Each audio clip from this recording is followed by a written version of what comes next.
तो दोस्तों, आज की इस वीडियो में हम लोग बात करेंगे, जो हम लोगों ने पिछला वीडियो देखा था जिसमें निर्गुण संत काव्य परंपरा का सामान्य परिचय था। आज थोड़ा उससे आगे बढ़ते हैं और देखते हैं निर्गुण ज्ञान मार्गी संत काव्य परंपरा की प्रमुख प्रवृत्तियां देखेंगे। ठीक है, जो कि निर्गुण ज्ञान मार्गी जो कवि हुआ करते थे, जो संत काव्य है, उनकी प्रवृत्तियां मतलब कौन कौन सी हैं, प्रमुख कौन कौन सी हैं।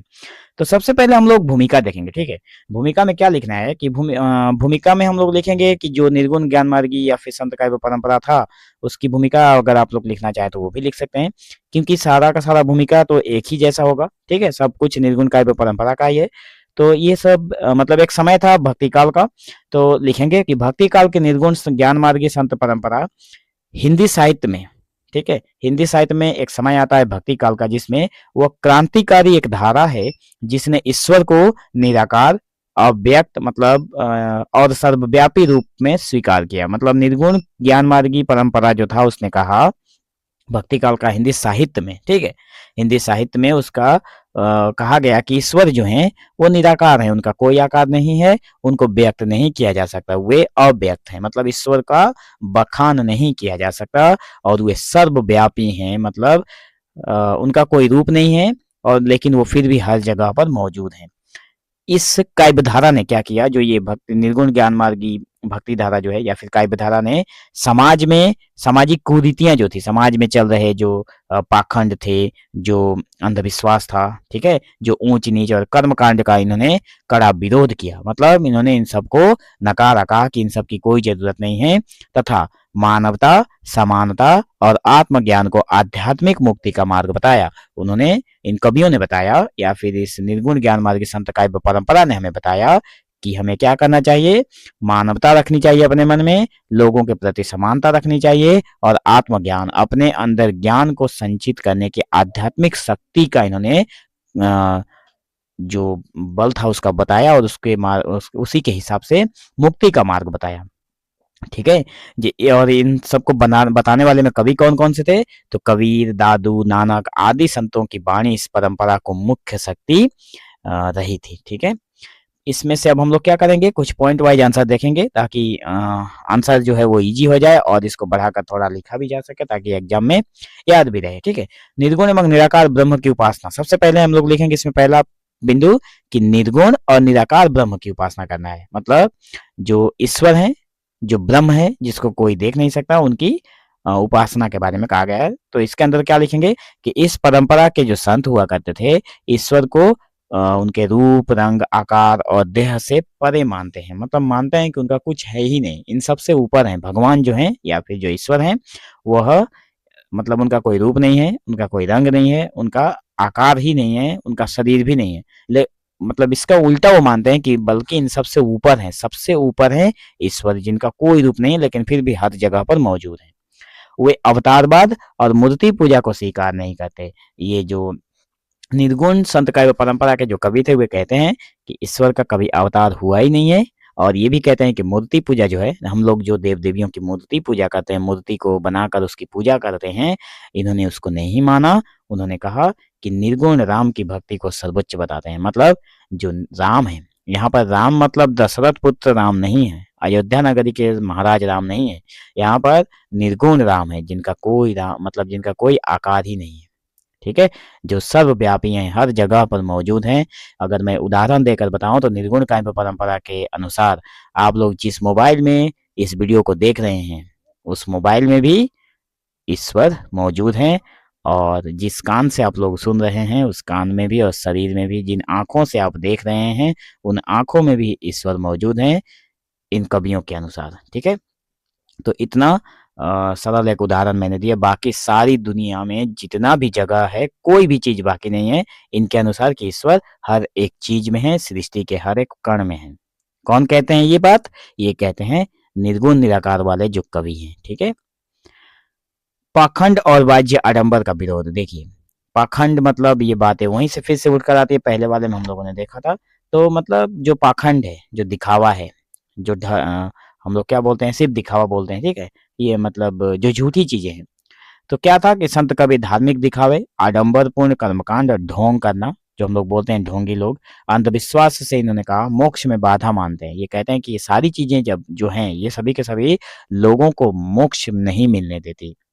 उनका कहना है कि सच्चा धर्म अगर कोई कहता है तो वो बाहरी दिखावा नहीं करेगा, बल्कि भीतर उसका सच्चा धर्म होना चाहिए।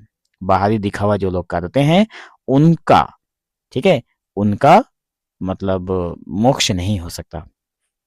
और इन सब में मतलब इस बाहरी दिखावे में लोगों को फंसने से बचाने का भी काम किया कवि गुरुओं ने। सामाजिक समानता और मानवता की बात कही इन्होंने। देखिए समाज में समानता नहीं थी उस समय, ठीक है, तो समानता का मतलब हो गया सभी को समान, मतलब एक नजर से नहीं देखा जाता था उस समय। होता क्या था, जाति पाति की बात आ जाती थी, छुआछूत होने लगता था, ऊंच नीच की भावना का गहरा विरोध था, गहरा मतलब प्रभाव चला था उस समय। तब कवियों ने इसका गहरा विरोध किया और इस धारा की प्रमुख विशेषता ये भी बताई है। तो ये वे सभी मनुष्यों को एक मानते हैं और हिंदू मुस्लिम दोनों में प्रेम तथा एकता की भावना जगाते हैं। ठीक है, संत कवियों ने, सूफी कवियों ने क्या किया, हिंदू और मुस्लिम दोनों के बीच भाईचारे जैसा संबंध को बनाए रखा। ठीक है, आगे बढ़ते हैं जिसमें चौथा नंबर बिंदु है सदगुरु की महत्ता पर बल। मतलब देखिए निर्गुण संत काव्य में गुरु को आध्यात्मिक मार्ग का प्रकाश स्तंभ माना गया है। मतलब निर्गुण जो काव्य परंपरा है उसमें क्या होता है, आध्यात्मिक मतलब गुरु को आध्यात्मिक मार्ग का मतलब अध्यात्म की ज्ञान आपको तभी मिलेगा जब आपके गुरु होंगे।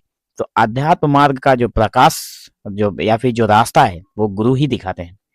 इसलिए गुरु का ज्ञान व्यक्ति को मोह, माया और जो अज्ञान है उसके बंधन से मुक्त कर ईश्वर तक पहुंचाते हैं।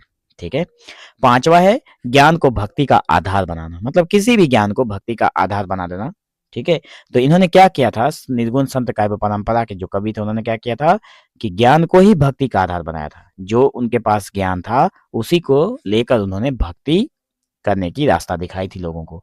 तो ज्ञान मार्गी संत कवियों के लिए भक्ति केवल भाव नहीं थी बल्कि गहरा अनुभव था और बोध भी है। वे शास्त्रीय विद्वता की अपेक्षा अनुभूत ज्ञान को महत्व देते हैं। मतलब यहाँ पे कबीरदास की अगर हम लोग उदाहरण ले तो कबीरदास ने किसी किताब से बातें नहीं कही थी। जो भी उन्होंने दोहा कही है, जो नहीं उन्होंने बाणी कही है, वो बाणी किसी किताब की नहीं है। ठीक है, उन्होंने अपनी आंखें देखी, आंखों से देखी हुई घटना का वर्णन किया और उसको लोगों तक पहुंचाया। उन्होंने कहा कि पोथी पढ़ी पढ़ी जगमुआ पंडित भयानक होए। ठीक है, कबीरदास के अनुसार पोथी मतलब बुक पुस्तक पढ़ने वाले बहुत सारे लोग आए और चले भी गए, जग मुआ, ठीक है, लेकिन पंडित कोई नहीं हुआ। और बाकी जो पंडित आप लोग जो समझ रहे हैं कि पंडित कोई नहीं होता, लेकिन आप लोगों के सामने जो पंडित हैं वो लोग पंडित नहीं है, वो लोग सिर्फ दिखावा करते हैं। कबीरदास के अनुसार सहज सरल और लोक भाषा का प्रयोग अगर की बात करें तो ये भी हमारा एक बिंदु है जिसमें हर एक आंसर में ये आएगा ही एक बिंदु। बहुत ही अच्छी पॉइंट मिलता है आप लोगों को, कुछ भी भूल जाएंगे इसे आप लोग याद करके इसे लिख सकते हैं। कवियों ने क्या किया था, इन संतों की भाषा अत्यंत सरल थी, जनसाधारण की बोली में थी। मतलब जो जनसाधारण थी उस समय की जो जनता थी वो जो भाषा समझती थी उसी को कवियों ने लिखा। जैसे अवधी, सदुखड़ी, खड़ी बोली, ब्रज आदि भाषा में सारी चीजों को लिखा ताकि कवि लोग उसे पढ़े और पढ़ने के बाद उनको आसानी से समझ में आ जाए। आज की तरह अंग्रेजी में या फिर जो अभी जो भाषा प्रचलित है उस भाषा में नहीं लिखा हुआ था। इसी कारण उनकी वाणी सीधे जनमानस और प्रभाव पर जो जनता थी उनके ऊपर सीधे प्रभाव डालती थी। लोग समझते थे और आराम से उनको पालन भी करते थे। सातवां नंबर क्या है, धार्मिक रूढ़ियों का खंडन। रूढ़ियों का मतलब हो गया बहुत पुराना जो चला आ रहा है, ठीक है, वे धर्म के नाम पर फैले झूठे विश्वास, पंडिताई, यांत्रिक कर्मकांड, जाति भेद और शास्त्रों की कठोर व्याख्या का विरोध करते हैं। उनके अनुसार ईश्वर प्राप्ति का मार्ग सरल और सहज है। मतलब यहाँ पर क्या कहा उन्होंने कि धार्मिक रूढ़ियों का खंडन, जो पुरानी परंपरा चली आ रही है उसी को खंडन करने की बात इन्होंने कही है। खंडन करने का मतलब हो गया कि इसको उन्होंने तोड़ा, उसी परंपरा को इन्होंने तोड़ा और कहा कि यहाँ पर जो विश्वास है, जो पंडिताई है, जो तांत्रिक कर्मकांड है, जो जाति भेद है, ठीक है, इन सब का विरोध किया। ठीक है, और इन सब का विरोध करने के बाद इन्होंने सरल मार्ग बताया ईश्वर की प्राप्ति करने का। रहस्यवाद और आत्मानुभूति। देखिए निर्गुण संत आत्मा और परमात्मा की एकता का गहरा अनुभव प्रस्तुत करते हैं। उनका काव्य आंतरिक खोज, ध्यान, समाधि और ब्रह्मानुभूति पर आधारित है। देखिए, रहस्यवाद का और आत्मानुवाद का मतलब हो गया इसमें जो रहस्य चीजें हैं जो ब्रह्मांड में आज भी फैली हुई हैं। ठीक है, तो होता क्या है यहाँ पर कि इन्होंने आत्मा की बात परमात्मा तक, मतलब इन्होंने आत्मा और परमात्मा का जो गहरा संबंध है उसके बारे में भी बताया। ठीक है, और उनका काव्य जो था वो आंतरिक खोज करता था। आंतरिक का मतलब हो गया भीतरी खोज करना। ठीक है, भीतर, लोगों के भीतर की ध्यान है, जो जो समाधि है और ब्रह्मानुभूति पर आधारित जो चीजें थी उसकी खोज कर लोगों में इन सब का जो अनुभव था, इन कवियों के पास जो अनुभव था उसका प्रचार प्रसार उन्होंने किया था। ठीक है, उसके बाद आता है 9 नंबर, लोक कल्याण और व्यवहारिक नैतिकता। मतलब इस परंपरा की वाणी समाज को सत्य, अहिंसा, प्रेम, दया, संयम और सरल जीवन की ओर प्रेरित करती है। उनके कथन व्यवहारिक और जीवन उपयोगी हैं। देखिए, अगर इस लाइन को अगर मैं समझाने जाऊं तो एक ही बार लाइन में आप लोग समझ सकते हैं कि कबीरदास की जो वाणी है, उन्होंने अपनी वाणी से, अपनी दोहा से लोगों को सच्चा उपदेश दिया, सच रास्ते पर चलने को कहा। ठीक है, जैसे अगर हम लोग लें एक उदाहरण के हिसाब से, तो उन्होंने कहा है कि जाति ना पूछो साधु की पूछ लीजिए ज्ञान। ठीक है, तो जाति अगर कहते हैं तो साधु की जाति के बारे में नहीं पूछना चाहिए, बल्कि उनसे ज्ञान के बारे में पूछना चाहिए। बात तो बिल्कुल सही है। साधु की जाति आप जानकर क्या करेंगे? साधु से हमें कौन सी बात पूछनी चाहिए? ज्ञान की पूछनी चाहिए। आगे कहते हैं कि मोल करो तलवार का, पड़ा रहने दो म्यान। तो देखिए, जो म्यान है जिसमें तलवार रखी जाती है, आप जब तलवार खरीदने जाएंगे तो आप तलवार की बात करेंगे या फिर उसमें म्यान में, मतलब उसका जो म्यान है जिसमें तलवार रखा जाता है उसका आप लोग रेट फिक्स करेंगे? नहीं, बिल्कुल नहीं करेंगे, क्योंकि आप लोगों को तलवार का रेट जानना है। या आप तलवार को बाहर निकाल कर और पूछेंगे तलवार रखने वाले इस यंत्र या फिर जो वस्तु है उसका कितना दाम लेंगे? ऐसा तो कोई नहीं पूछेगा।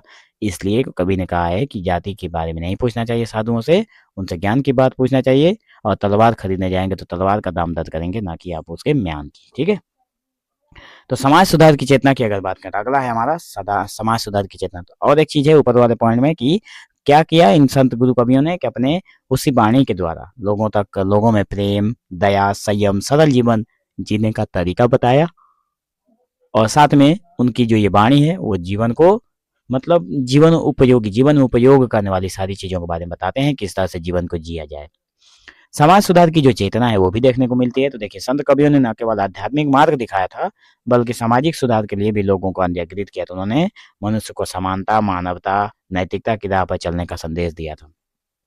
निष्कर्ष की अगर बात करें तो निर्गुण ज्ञान मार्ग के निष्कर्ष तो आप लोगों के हर क्वेश्चन के एंड में लिखना ही होगा।